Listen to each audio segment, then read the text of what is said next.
अस्सलामु अलैकुम वरहमतुल्लाहि वबरकातुह। नहमदुहु व नुसल्ली अला रसूलिहिल करीम, अम्मा बाद। अऊज़ु बिल्लाहि मिनश शैतानिर रजीम। बिस्मिल्लाहिर रहमानिर रहीम। इन्नमस सदक़ातु लिल फ़ुक़राइ वल मसाकीनि वल आमिलीना अलैहा वल मुअल्लफ़ति क़ुलूबुहुम व फ़िर रिक़ाबि वल गारिमीन व फ़ी सबीलिल्लाहि व इब्निस सबील। सदक़ल्लाहुल अज़ीम। मोहतरम भाइयों, बुज़ुर्गों, दोस्तों, अल्हम्दुलिल्लाह जुमा का मुबारक दिन है। लॉकडाउन की वजह से हमारे सूबे महाराष्ट्र में सिर्फ़ 2 लोगों को मस्जिद में नमाज़ पढ़ने की इजाज़त है। इस वजह से जुमा का जो बयान है, ख़िताब है, इससे हम लोग महरूम न रह जाए, क्योंकि मैंने अपने मस्जिद में पिछले जुमा को सीरत का आखिरी जुमा था, यानी आखिरी बयान था। उसमें यह ऐलान किया था कि आइंदा जुमा से हम इंशाअल्लाह मसाइल बयान करेंगे, क्योंकि सामने रमज़ान का महीना है। तो पहले ज़कात के मसाइल, उसके बाद के जुमा में फिर इंशाअल्लाह रमज़ान के मसाइल शुरू करेंगे। ज़कात जो है, सबसे पहले तो ये समझना ज़रूरी है कि ऐसा नहीं है कि रमज़ान का महीना वो ज़कात का महीना है, बल्कि ज़कात का मसला ऐसा है कि ज़कात आपके ऊपर जब फ़र्ज़ हो गई, आप जब भी साहिब निसाब बन गए, वो महीना आपका ज़कात का महीना है। चूँकि हमारा एक बहुत बड़ा प्रॉब्लम ये है कि हम लोग ये समझते हैं कि भाई ज़कात रमज़ान में अदा की जाती है। दूसरा एक सवाल लोग यही पूछते हैं कि मौलाना हमारे पास इतना गोल्ड है, उतना सिल्वर है, उतना सोना है, हमारे बेटे की शादी हो गई, बहू आई, उसके पास इतना सिल्वर है, सोना है।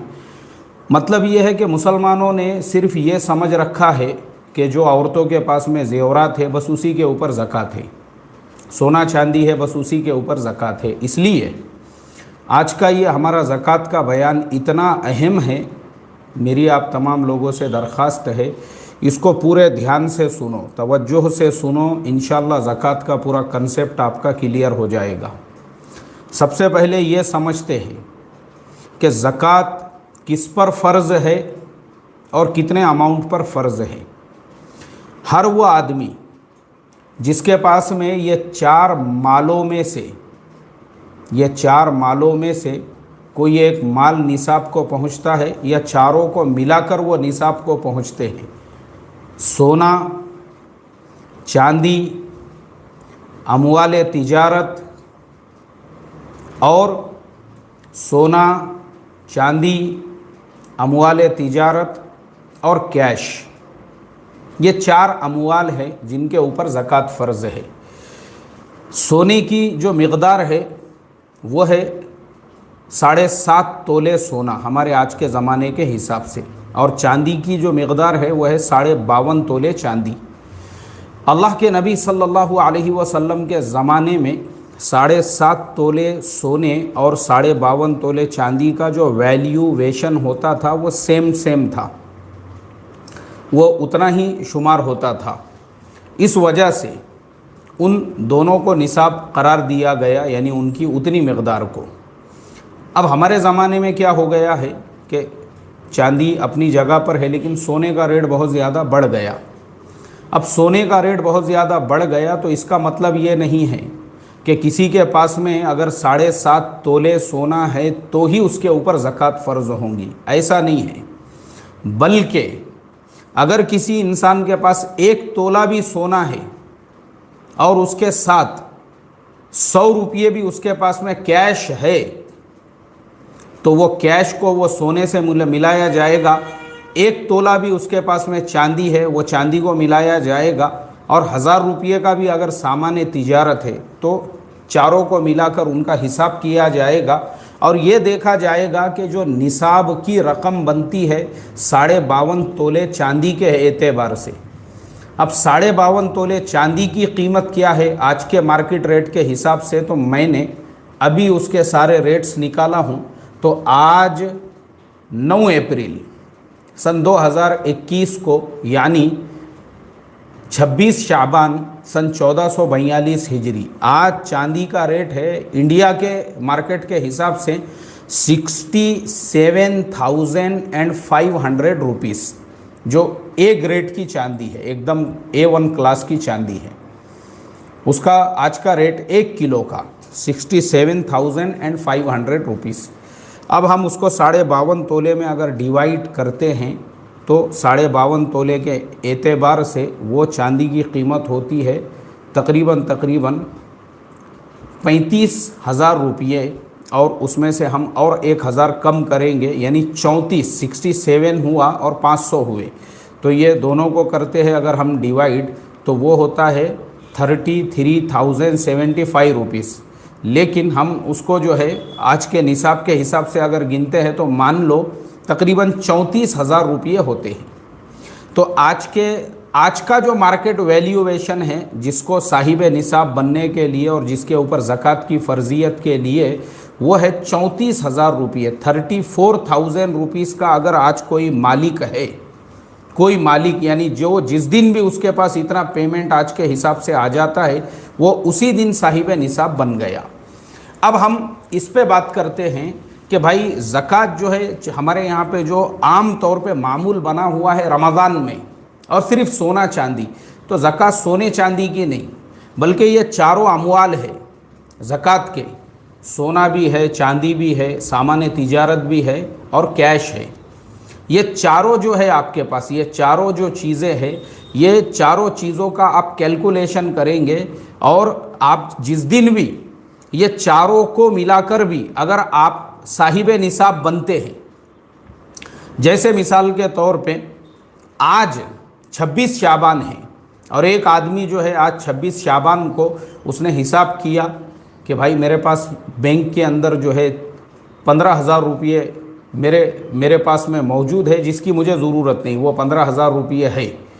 उसके बाद दुकान में उसने देखा कि तकरीबन और 15,000 का उसके पास वैसी ही सामान पड़ा हुआ है, दोनों मिला के हो गए 30,000 रुपये। और उसके अलावा उसने देखा कि उसके पास में आधा तोला चांदी भी है घर पर, यानी किसी शक्ल के अंदर। अब उसने सबका हिसाब किया तो तकरीबन वो हो रहे हैं 40,000 रुपये।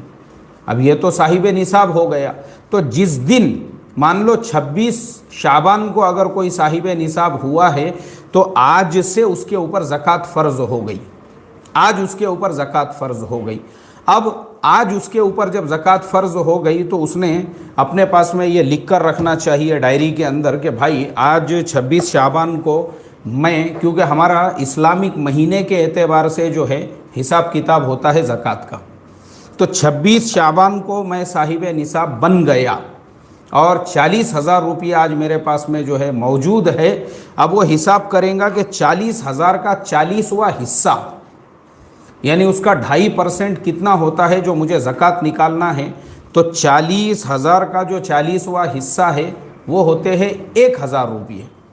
अब उसके ऊपर वो 40,000 पे 1,000 रुपये की ज़कात फ़र्ज़ है, तो वो 1,000 रुपये जो उसके ऊपर ज़कात निकलती है, आज उसने 26 शाबान को उसकी ज़कात अदा कर दिया। अब आज उसने वो 1,000 रुपये ज़कात दे दिया तो इस साल की उसकी ज़कात अदा हो गई। अब बीच में उसके पास में क्या आ रहा है, क्या जा रहा है, उसने जॉब किया, उसको हर महीने 50,000 रुपये सैलरी मिल रही है, उसका कोई हिसाब नहीं होगा। बीच में उसने जो है 1 करोड़ रुपये का कोई कारोबार कर दिया, व्यवहार कर दिया, उसका भी कोई हिसाब नहीं होगा। बीच में उसने शेयर ट्रेडिंग के अंदर लाखों रुपये का जो है ख़रीदो फरोख्त कर दिया, उसका कोई हिसाब नहीं होगा। बीच में उसने चाइना से 10-15 कंटेनर माल मंगाया भी, बेच भी दिया, कोई उसका भी हिसाब नहीं होगा। अब बीच का जो ज़माना है उसका, बीच के जो दिन हैं उसके, यानी बीच के दिन मतलब 26 शाबान के बाद में पूरे साल तक उसने क्या क्या किया, उसके पास कितना आया, उसके पास में कितना गया। क्योंकि एक आम हमारी थिंकिंग ऐसी है, अक्सर जो नौजवान जॉब्स करते हैं वो भी ये सवाल पूछते हैं, बोले मैं जॉब कर रहा हूँ, मेरे सैलरी के ऊपर कितनी ज़कात निकलेंगी। ज़कात का हिसाब पहले समझो, मैं इसीलिए बता रहा हूँ, इस बयान को ध्यान तवज्जो से सुनो तो आपको ये पूरा कंसेप्ट समझ में आएगा। वैसी महीने की सैलरी पे ज़कात नहीं रहती, बाज़ लोग बोलते मैंने मेरे 2 फ्लैट थे वो किराए से दे दिया और दोनों का किराया 15-15 हज़ार रुपये आ रहा है, उसके ऊपर मेरे ऊपर कितनी ज़कात उसकी फ़र्ज़ होंगी। ऐसी नहीं होती। अब हम आपको बताते हैं अब ज़कात का हिसाब आप कैसे करेंगे। 26 शाबान को आपने 40,000 रुपये जब आपके पास आए थे, वो पहला दिन था जब आप साहिब निसाब बन गए थे। अब इस 26 शाबान के बाद पूरा साल गुज़र गया, रमज़ान का महीना गुज़र गया, शव्वाल गुज़र गया, मुहर्रम, सफ़र, रबीउल अव्वल, रबीउल आखिर, रजब वग़ैरह, और उसमें आपने जब तक बीच में करोड़ों के लेन देन कर दिए। अब दोबारा से अगले साल का शाबान आया। अब 26 शाबान ये वो तारीख़ है जिस दिन आप साहिब निसाब बने थे। अब आप दूसरे साल की यानी उसके बाद का जो साल आ रहा है, उस साल की 26 शाबान को अब आप हिसाब करने के लिए बैठेंगे। अब आप बैठ गए आज 26 शाबान को हिसाब करने, क्योंकि पिछले साल 26 शाबान को आप पे ज़कात फ़र्ज़ हुई थी। अब इस साल जब आप बैठे, अब आप हिसाब करेंगे कि मेरे पास टोटल गोल्ड कितना है। अब आपने हिसाब किए, आपके अपने पास होना चाहिए, आपके अपने पास, आपके पास, मेरे पास गोल्ड कितना है।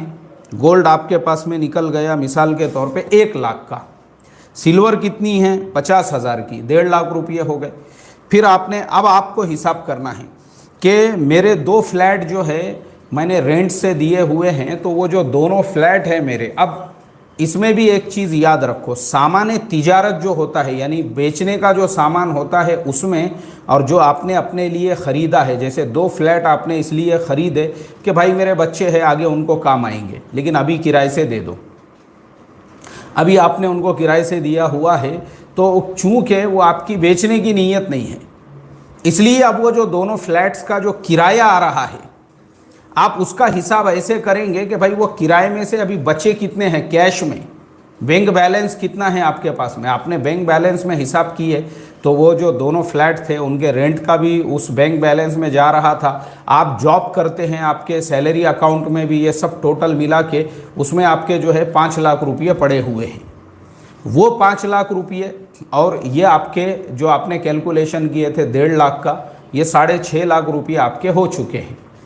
उसके बाद में फिर अब आप ये देखेंगे कि आपका कोई दोस्त है, रिश्तेदार, जिसको आपने कर्ज़ा दिए थे और उसने बोला हुआ है कि मैं 6 महीने के बाद आपका कर्ज़ा दे दूंगा या मैं आपका अभी कर्ज़ा आपको अदा कर दूंगा, तो वो पैसे जो कर्ज़ आपका आने वाला है, अगर उसकी 100% उम्मीद है कि बिल्कुल वो कर्ज़ा तो आना ही आना है, तो अगर वो पैसा आपका जो कर्ज़े का बिल्कुल आने ही वाला है, तो उसको भी आप जो है अपने ये हिसाब में कैलकुलेट करेंगे। मान लो 1.5 लाख रुपये उसके हो गए, तो दोनों मिला के आपके हो गए 9 लाख रुपये। अब टोटल हो गए आपके 9 लाख रुपये, ये आपका टोटल जो है मैं वो बता रहा हूँ। अब उसके बाद में आपके पास में जो रहने का घर है आपका, वो 10 करोड़ रुपये का है, उसके ऊपर ज़कात नहीं है। आप मोबाइल इस्तेमाल करते हैं, चाहे 30,000 का हो, 40,000 का हो, 1 लाख का हो, उसके ऊपर भी ज़कात फ़र्ज़ नहीं है। आपके पास में लैपटॉप है, जिस लैपटॉप के ज़रिए से आप जो है अपना ऑफिशियल काम करते या घर का काम करते, ऐसे ही आपके पास घर पे कंप्यूटर भी है, बच्चे वगैरह, लैपटॉप आपका 1.5 लाख का है, कंप्यूटर आपका 50,000 का है, उनके ऊपर ज़कात नहीं है, क्योंकि ये सब चीज़ें आपके इस्तेमाल करने की है। ऐसे ही आपकी अपनी जो पार्किंग है उसके अंदर आपकी 2 कारें खड़ी हुई है, जिसमें से सिर्फ यूज़ में एक आती है, एक ऐसी ही पड़ी हुई है जो आपने ऐसे ही रखी है अपने ज़रूरत के लिए, लेकिन उसको बेचने का इरादा नहीं है। वो जब ज़रूरत नहीं है तो नहीं रखना चाहिए, लेकिन चलो अब है पड़ी हुई कोई बात नहीं, लेकिन उन दोनों कारों पर भी ज़कात नहीं है। तो जितनी आपकी ज़रूरत की चीज़ें हैं, चाहे 1.5 लाख का आपका आईफोन हो, चाहे 1.5 लाख का आपका लैपटॉप हो, चाहे 20 लाख की आपकी कार हो, चाहे आपकी 2 लाख की बाइक हो, ये सब आपकी इस्तेमाल की चीज़ें हैं, इनके ऊपर आपकी ज़कात नहीं है। जो 9 लाख रुपये का हमने अभी हिसाब किए, सिर्फ वो 9 लाख रुपये के ऊपर आपकी ज़कात है। अब उसमें भी वो जो 9 लाख रुपये हैं उसमें भी अब आपने जो है, अच्छा मैं शेयर का बताना भूल गया, शेयर का भी बता देता हूँ मैं। 26 26 शाबान को जब आप हिसाब करने के बैठे तो आपने शेयर मार्केट में भी इन्वेस्ट किया हुआ है। तो आप जब हिसाब करने बैठे हैं उस दिन आप हिसाब करोगे कि भाई आज जो शेयर्स मेरे पास में है उनका आज का वैल्यूएशन क्या है, आज उसका रेट क्या होता है, वो पूरों का आप जो है ना टोटल निकालेंगे, क्योंकि वो आपका इन्वेस्टमेंट है, माले तिजारत है, तो उसके ऊपर आपकी ज़कात फ़र्ज़ है। तो आपने हिसाब किए तो शेयर्स का भी टोटल आपका कैपिटल होता है 1 लाख रुपये। तो वो जो 9 लाख आपके पास थे अब उसमें आपने वापस से ये 1 लाख जोड़ दिए।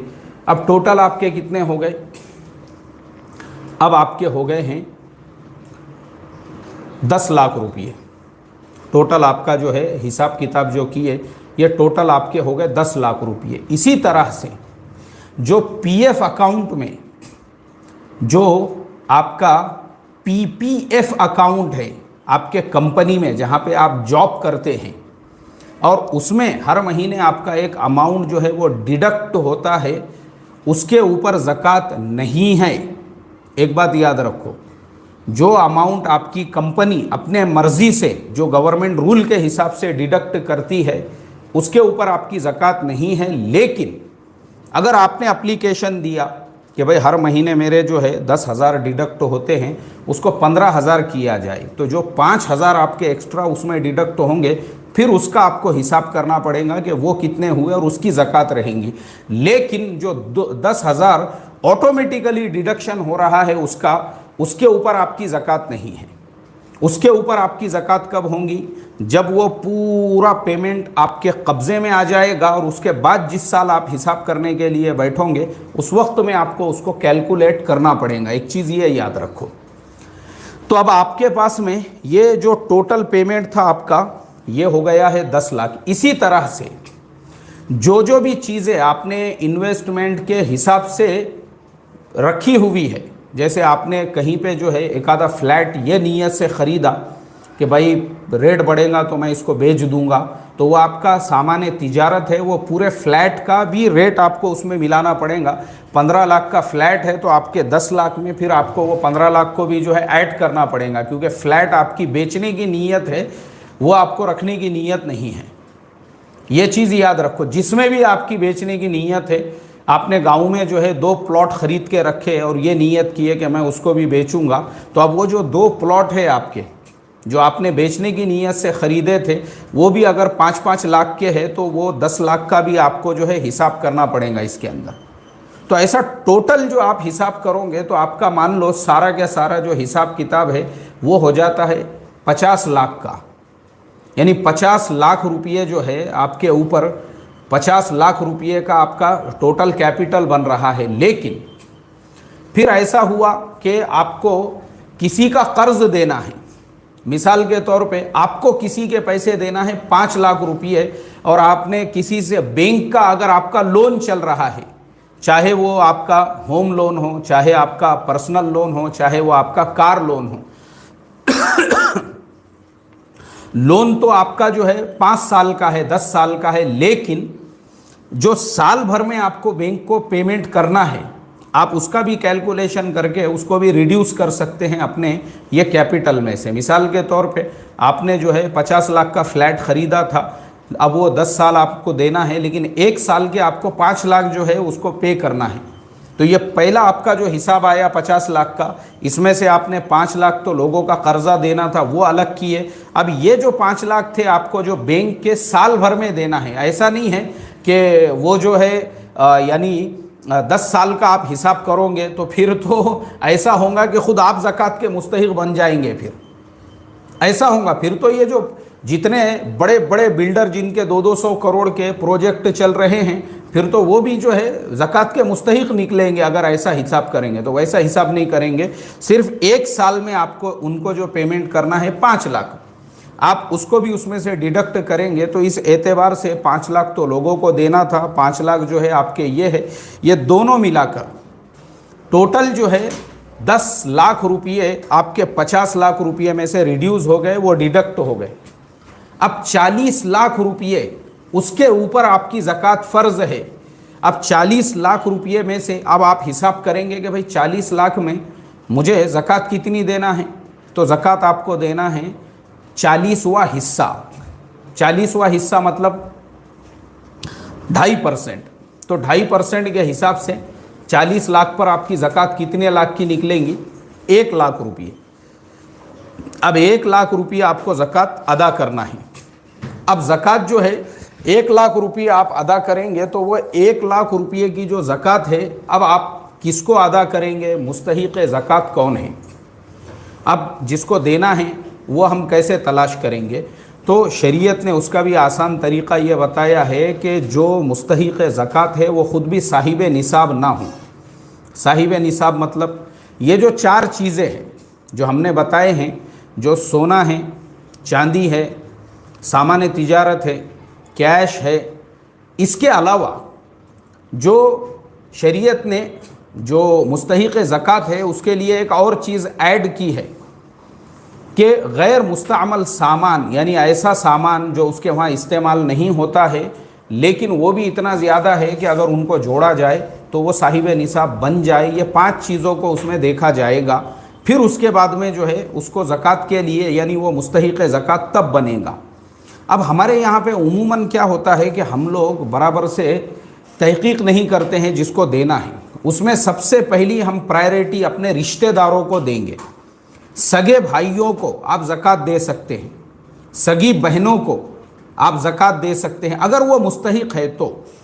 ऐसे ही सगे भतीजों को, सगे भांजों को, अपनी सास को, अपने सालों को, अपने साड़ुओं को, अपने करीबी जो रिश्तेदार है उनको ज़कात आप दे सकते हैं, लेकिन शर्त ये है कि उन्होंने मुस्तहिक़ ज़कात होना चाहिए। अब हमारे यहाँ पे क्या होता है, 1 तोला अगर उसके पास में सोना भी है तो उसकी कीमत 50,000 रुपये से ज़्यादा है।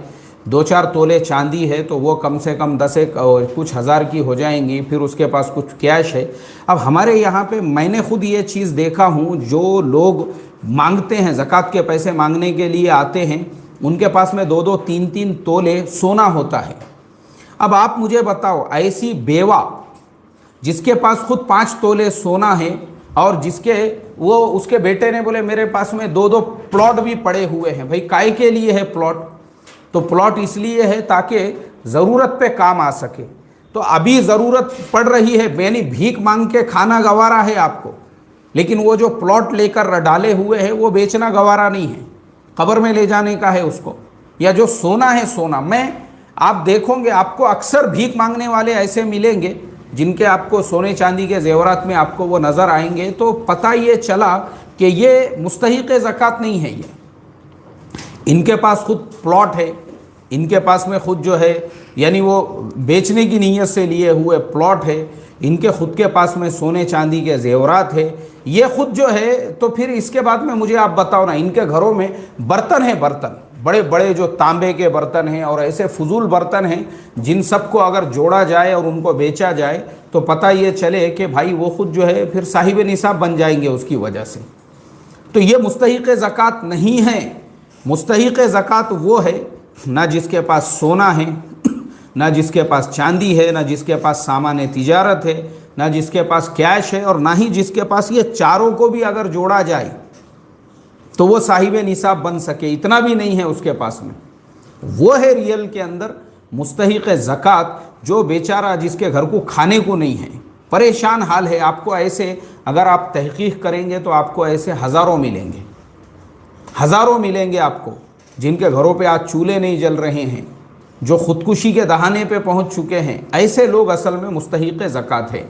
अब उसके बाद में हमारे ज़माने में दीनी मदारिस का भी एक निज़ाम है कि बहुत सारे मदारिस जो है वो उम्मत के ज़कात और सदक़ात के ऊपर ही उनके अखराजात पूरे होते हैं। तो मदारिस के अंदर भी हम पहले तहक़ीक़ करें कि भाई इस मदरसे में यानी ये मुस्तहिक़ ज़कात है या नहीं है, या मुस्तहिक़ सदक़ात है या नहीं है। वरना बहुत सारी जगह पर ऐसा भी होता है कि मदरसे के अंदर उतने बच्चे नहीं हैं, उससे ज़्यादा सफ़ीर है, और मदरसे में तालीम का कोई नज़्म नहीं है। तो इसलिए मैं तो ये मुनासिब समझता हूँ कि अगर हर शहर वाले वो अपने शहर का जो मदरसा जो उनके नज़रों के सामने नज़र आ रहा है वहाँ पे तालीम कैसी है, वहाँ का निज़ाम कैसा है। एक चीज़ तो मदरसों के मामलात में ये देखी जाए, और दूसरे ये तहकीक किया जाए कि मदरसा गवर्नमेंट रजिस्टर्ड होना चाहिए, मदरसे का ख़ुद का बैंक का अकाउंट होना चाहिए, और मदरसे वाले हर साल पूरे पाबंदी और एहतमाम के साथ में अपना आईटी रिटर्न और चैरिटी कमीशन के अंदर अपनी रिपोर्ट जो है वो वहाँ पे सबमिट करते हो। उनका साल भर का आना आवक जावक क्या है वो आप भी चेक करें ज़कात देने से पहले। वो आपकी भी जिम्मेदारी है जब आप कहीं पे ताउन करना चाहते हैं, ताकि आपका माल सही जगह लगे और जो उसके मुस्तहिक है बराबर उन तक आपका माल पहुँचे। तो इस तरीक़े से वो लोग जो मुस्तहिकीन ज़कात है, आप उनका इस तरीक़े से मदद कर सकते हैं, आप इस तरीक़े से उनका ताउन कर सकते हैं, आप इस तरीक़े से जो है, तो एक तरीक़ा ये है। दूसरा फिर ये भी है कि भाई आपने जो है अपने ज़कात का 80% वो एक साथ में जो है आपने बांट दिए, और 20% आपने इस नीयत से रखे अलग करके कि भाई साल भर में कभी भी ऐसी कोई कंडीशन आ जाती है और कुछ मसला आ जाता है और कोई ऐसा मुस्तहिक आ जाता है तो मैं उसका ताउन कर सकूँगा, तो भी कोई हर्ज नहीं है, वैसा भी कर सकते हैं। और तीसरी चीज़, जब आपने किसी को ज़कात के पैसे दे दिए उसके बाद में आपकी कोई रिस्पॉन्सिबिलिटी और ज़िम्मेदारी नहीं है ये तहकीक करते बैठने की कि उसने वो पैसे कहाँ पे ख़र्चा करा। हमारे यहाँ पे, हमारे ख़ास तौर पे हमारे भारत के, और हमारा जो बर्रे सग़ीर है जिसमें भारत, पाकिस्तान, बांग्लादेश आते हैं, हमारे यहाँ पे एक बहुत बुरी आदत ये है कि अगर किसी को ज़कात के पैसे दिए जाते हैं तो पूरी उसके ऊपर नज़र होती है। वो घर में चिकन लेके आ रहा है क्या, वो क्या ख़र्चा कर रहा है, वो अपने बीवी बच्चों को बाहर तो नहीं ले जा रहा है। अरे भाई, तूने जब एक मरतबा ज़कात के पैसे दे दिया उसके बाद तू ज़िम्मेदार नहीं है, ये उसकी ज़िम्मेदारी है, तो ये गलत बात है। ये फिर ज़कात क्यों दे रहे हो आप? ये आपका काम ही नहीं है। और बहुत सारे लोग ये सोचते हैं कि हम ज़कात के पैसों से उनके घर में सामान लाकर दे देंगे, वो भी आपका काम नहीं है। आपकी ज़िम्मेदारी इतनी है, आप ज़कात के पैसे दे दो, उसको मालिक बना के छोड़ दो उसके हाल पे, वो जो चाहे वो करे। अब मैं आपको बताता हूँ, मेरे साथ में एक वाक़या पेश आया हुआ है, ख़ुद मेरे साथ में, कि मेरे अपने ज़कात के कुछ पैसे थे और मेरे पहचान वाला एक आदमी एक शहर में रहता है, वो बेचारा परेशान हो गया, और जो यानी उसके ऐसे हालात थे कि जिसमें वो वाकई में भी मुस्तहिक़ ज़कात था। तो उसने कहा कि किसी भी तरह से, तो मैं अब चूँकि वो मेरा रिश्तेदार भी होता है तो उसके हालात का मुझे सही से पता था, तो मैंने कहा कि भाई चलो, तो मैंने एक रकम, अब उसको मैंने कहा कि ठीक है मैं आपके अकाउंट में जो है ट्रांसफ़र करता हूँ। उसने बोला नहीं, मेरे पास तो बैंक अकाउंट नहीं, कुछ नहीं है। अब पता चला उसी में हमारा एक और पहचान वाला दोस्त था, और वो उनका भी दोस्त था। मैंने उससे फ़ोन पे बात किया, मैं बोला भाई मैं आपके अकाउंट में इतने पैसे भेज रहा हूँ, फलाने को आप पहुँचा दो। उसने बोला ठीक है। अब जो ये बीच वाला था, मैंने उसके अकाउंट में पेमेंट ट्रांसफ़र किया, उसने उसको बुलाया, और उसको बुलाने के बाद उसको ये बोलकर दिया, बोले मौलाना ने बोले ये कर्ज़ा है, ये कर्ज़ा है, जब तेरा काम हो गया ना ये पैसे वापस दे देने का लाके। अब देखो आप सोचो, देने वाला मैं हूँ, लेने वाला वो है, और ये जनाब है बीच में थर्ड पार्टी, ये ज़बरदस्ती उसको कर्ज़ा बोल के दे रहे हैं। 4-5 महीने के बाद उसका फ़ोन आया मुझे, अरे बोले भाई वो मेरा काम हो गया अल्हम्दुलिल्लाह, मेरे भी पैसों का इंतज़ाम हो गया, और वो आपके जो पैसे थे मैं वापस भेजना चाह रहा था। मैंने बोला कौन से पैसे? बोले नहीं, वो आपने जो दिए थे 4 महीने पहले। मैंने कहा कि भाई मैंने कर्ज़ा थोड़ी दिया था, वो तो दे दिया था तुझे। नहीं बोले, वो बीच में अपने बीच में जो फलाने भाई थे ना, उन्होंने ये कहा कि ये मौलाना ने कर्ज़ा बोल कर दिए। तो मैंने वो बीच वाले भाई साहब से फ़ोन पे बात किया, मैं बोला भाई मैंने तुझे बोला था उसको दे दे, तो तूने उसको कर्ज़ा बोल कर दिया। बोले नहीं मैंने ऐसी उसको, वो कैसा है, वो अपनी वहाँ पे जो है बात बयान करने लगे, जिससे मैं मुतमईन नहीं हुआ। तो मैंने कहा भाई ये आपका काम नहीं है, देखो जो दे दिए, ये हमारा काम ही नहीं है। जिसको आपने एक मरतबा ज़कात के पैसे दे दिए ना, उसकी तहकीक करते बैठने का, उसके बच्चे क्या खा रहे, उसने ईद में कपड़े कैसे बनाया, ये नीच आदत है ये, और ये हमारे यहीं पे आपको मिलेंगे। उसकी पूरी जो है ये करते। और सिर्फ ज़कात के मामलों में नहीं है, बल्कि हमारे यहाँ तो दूसरे दीनी कामों में भी अगर किसी मदरसे का ताउन कर दिए तो फिर ये उम्मीद की जाती है कि मदरसे के जलसे में हमारा सत्कार किया जाए। मस्जिद का अगर ताउन कर दिए तो फिर ये उम्मीद की जाती है कि मुझे मस्जिद के ट्रस्ट में लिया जाए। अब ऐसे को अगर मस्जिद के ट्रस्ट में नहीं लिए उस पे से नाराज़, ट्रस्ट में लेना तो दूर, नमाजों का औकात अगर ऐसे को बगैर पूछे कि भाई मस्जिद वालों ने चेंज कर दी है, उस पे से लोग नाराज़ हो जाते हैं और बोलते हैं अरे यार तुम्हारे मस्जिद का तो हम भरपूर ताउन करते हैं और तुमने यार हमारे यानी ये टाइम में तो हमको नमाजों का एडजस्टमेंट होता नहीं, हमको बगैर पूछे कि नमाजों का टाइम तुमने चेंज कर दिए। तो ये जो चीज़ें हैं ना, ये बहुत गलत है। ये सिर्फ आपको हमारे मुल्क में मिलेंगी और हमारे अलावा बाकी आप अरबों की ज़िंदगी में देखो करोड़ों रुपये वो खर्च करते हैं। शेख सुलेमान अल राजीही पिछले साल रमज़ान में उन्होंने मदीना यूनिवर्सिटी को 12 लाख करोड़ रुपये का ताउन किया, हमारे इंडिया के रुपयों के हिसाब से 12 लाख करोड़ रुपये। लेकिन कहीं पे कोई नाम नहीं, कहीं पे कोई नमूद नहीं, कहीं पे किसी से सत्कार की कोई उम्मीद नहीं कि ये मेरी तारीफ़ कर दे या वो मेरी तारीफ़ कर दे या यूनिवर्सिटी वाले मुझे बुला के मेरा सत्कार कर दे। अल्लाह ने उनके दिल ऐसे बनाया है। तो इसलिए आखिर में यही कहूँगा कि ज़कात अगर आप किसी को दे रहे हों, आपके उसके और अल्लाह के बीच का मुआमला है, ना उसका ढिंडोरा पीटते बैठे, ना उसके ऊपर नज़र रखे, ना उसका मुहासिबा करे कि मैंने तुझे इतने पैसे दिया था, उसको कहाँ कहाँ पे ख़र्चा किया, कहाँ पे ये किया, और ना ही उसके ऊपर कुछ पाबंदियाँ लगाए कि ये तुझे मैं ज़कात के पैसे दे रहा हूँ, इसको इसी काम में ख़र्चा करना, और ना ही वो पैसों से जो है कपड़े लाके फटे पुराने लोगों को बांटे, और ना ही वो आपका काम नहीं है। एक मर्तबा आपने किसी को पैसे दिए, उसको मालिक बनाएं, उसके बाद वो जो चाहे वो करे उन पैसों का, आपको उसका मुहासिबा करने का कोई हक़ नहीं है। ये भी ज़कात के इन मसाइल के अंदर याद रखे। अल्लाह तबारक व तआला से दुआ करता हूँ अल्लाह ताला हम तमाम को अमल की तौफ़ीक़ अता फ़रमाएँ। तकरीबन हमने जैसे वादा किए थे तो 1 बजे से जो है 1:30 बजे तक हमारा बयान हुआ। इसी तरीक़े से अब रमज़ान का चूँकि ये महीना चल रहा है, अक्सर हमारी मस्जिदों के अंदर जुमा में बयानात मुश्किल है, 2 लोगों की परमिशन है। तो इंशाअल्लाह जब तक मस्जिदों में आम तौर पे नमाज़ पढ़ने की इजाज़त नहीं मिलती है, हर जुमा को इसी तरीक़े से हम जुमा का बयान करेंगे, हर जुमा को। और ऐसे ही हमने कल भी ऐलान किया था कि रमज़ानुल मुबारक में इशा की नमाज और तरावीह के बाद कुरान करीम की तफसीर रोज़ाना रात में 9:30 बजे से लाइव, इसी तरह से लाइव बयान होंगी। और उसके बाद में फिर मसले मसाइल पूछने के लिए भी आप लोगों को वक्त दिया जाएगा, टाइम दिया जाएगा। तो इस मुबारक मौके से आप लोग भी फ़ायदा उठाओ, अपने दोस्त अहबाब को, अपने जानने पहचान वालों को भी इससे इत्तला दो, ताकि ज़्यादा से ज़्यादा लोग जो है हमारे इस जुमा के लाइव बयान से और जो हमारी लाइव तफसीर की मजलिस रहेंगी उससे इस्तेफ़ादा कर सके।